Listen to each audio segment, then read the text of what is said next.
Hey everyone, welcome back in the channel.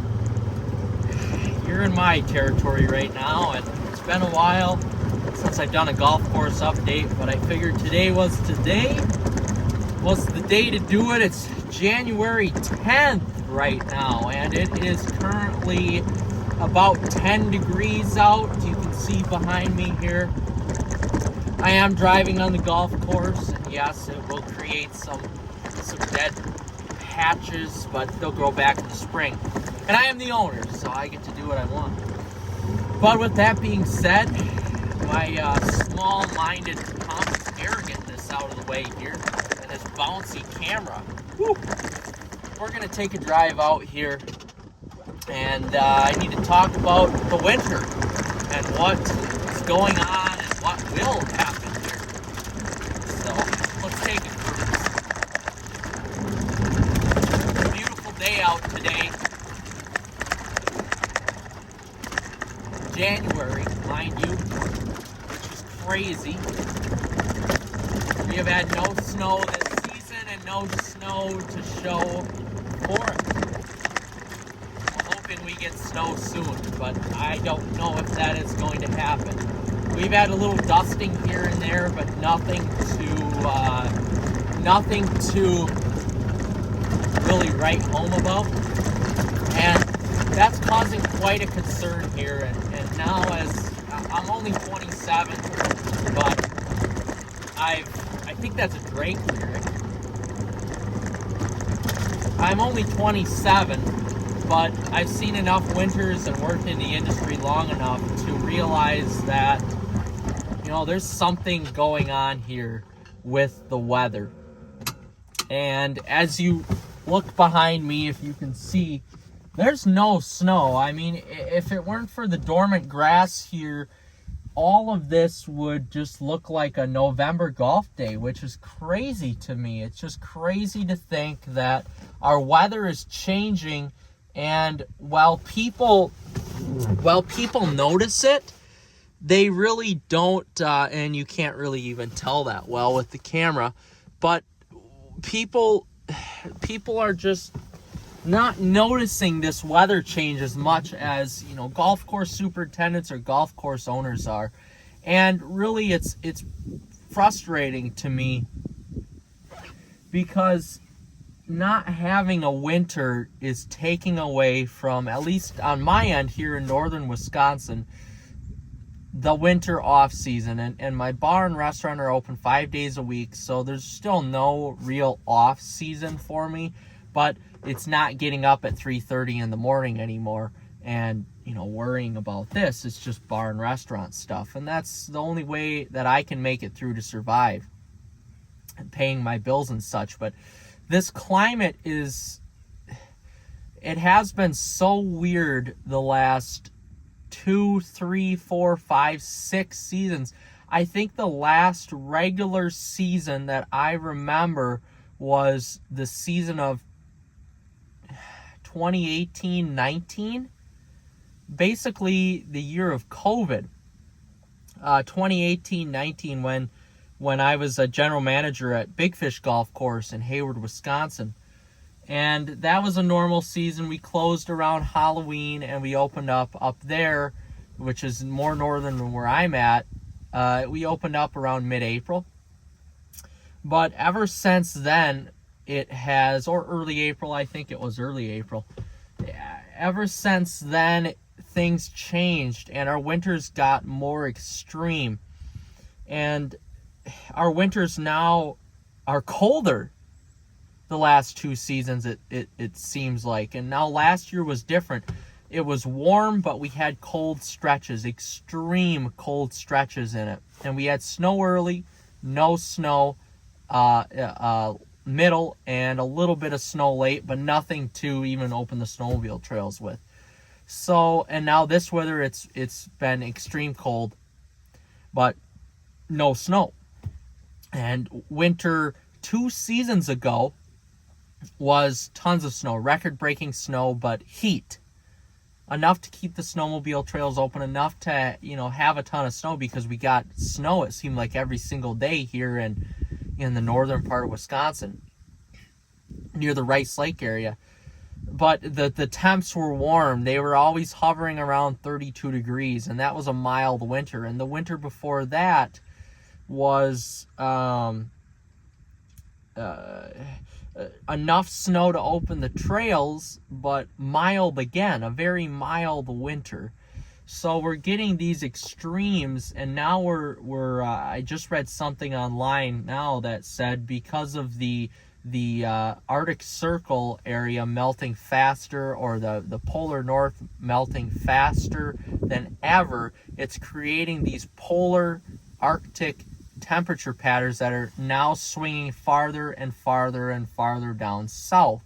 So it's changing the weather for us, and it's pushing a lot of that moisture down into the transition zone of the country, the middle part of the country, where now in middle of Illinois and even south they saw 8, 9, 10 inches of snow, plus a foot plus of snow, which is crazy. And we're up here with no snow.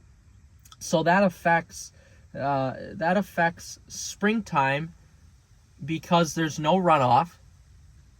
There's no runoff from hills like this that fall to the lower portion of the course. So now we're having to water earlier.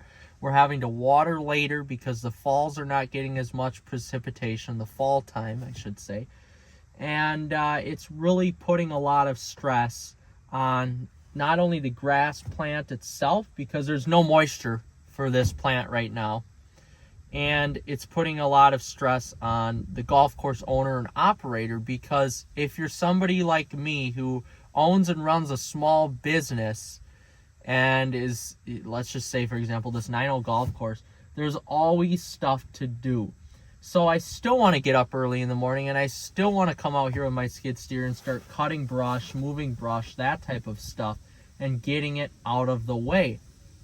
And this weather is just causing burnout for me and others in the industry, because we don't get that long of an off season anymore. It's very strange. And say what you want about the winter 2 seasons ago with a lot of snow, where we didn't open up till April 24th, but we were golfing into the middle to end part of November. So it was still a very long season. A normal season, you close on October 31st or November 1st, and you open up right around March 15th to April 1st.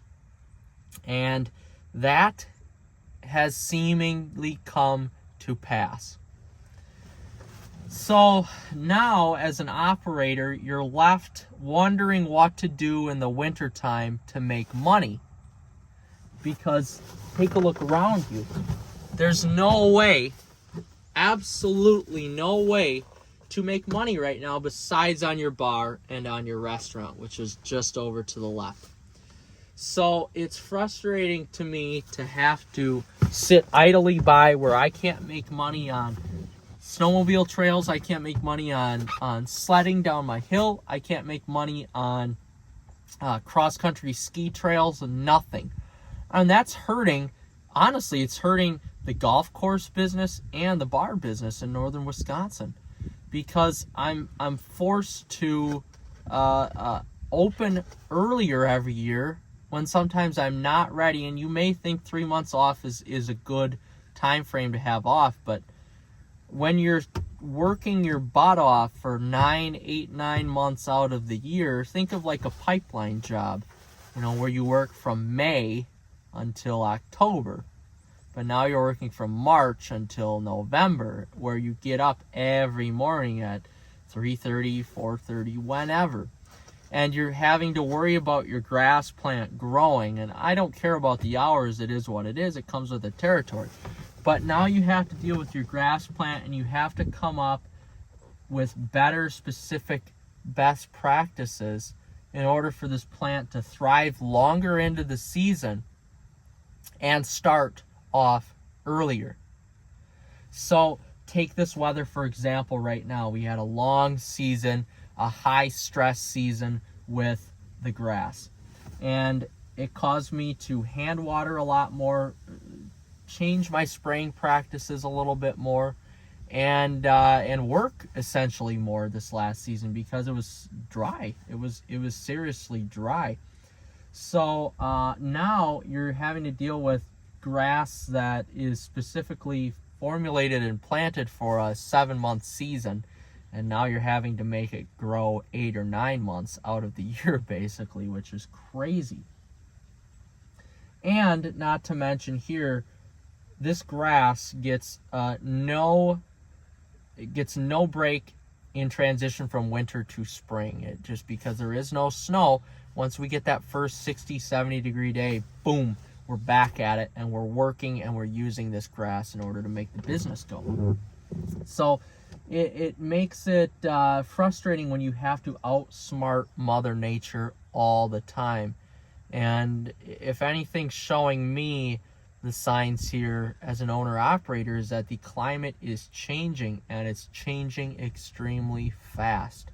I don't have the money or the time or the technology to adapt to this per se, like a large 18-hole golf course or 36-hole facility or 54-hole facility. I don't have that money. I don't have that time. I don't make enough money to afford any of the high-tech stuff, but I'm doing what I can to monitor my surroundings and figure out, what I'm going to do to make more money and how to make more money, essentially to keep this golf course running. But this weather is very strange. It's even more strange than last winter because it was such a mild winter last year where we golfed 12 months out of the year. Even on January 31st, I was digging up irrigation heads here on this hole right here behind me, 7, on February 14th, when it should have been the dead middle part of winter, and it wasn't.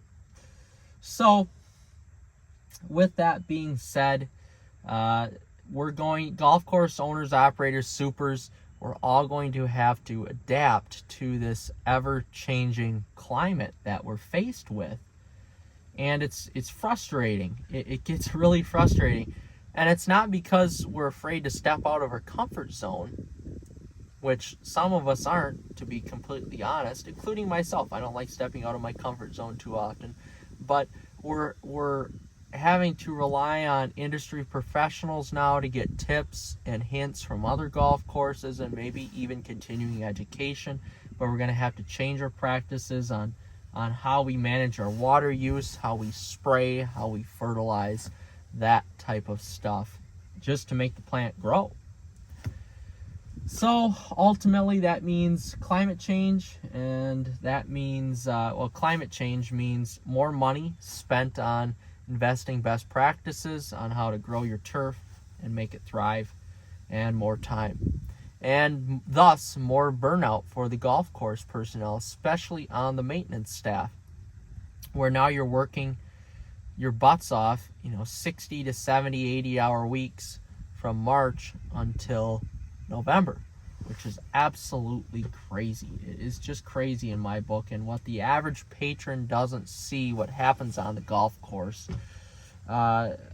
is amazing, really. They don't see the work and the effort that has to go into one of these facilities, even a small facility like mine, that makes it look and function perfectly.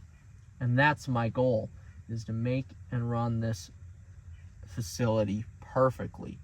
And it's getting increasingly tough with the weather and the climate change. So with that being said, that's my long ramble. We will see you in the next episode. Like and subscribe.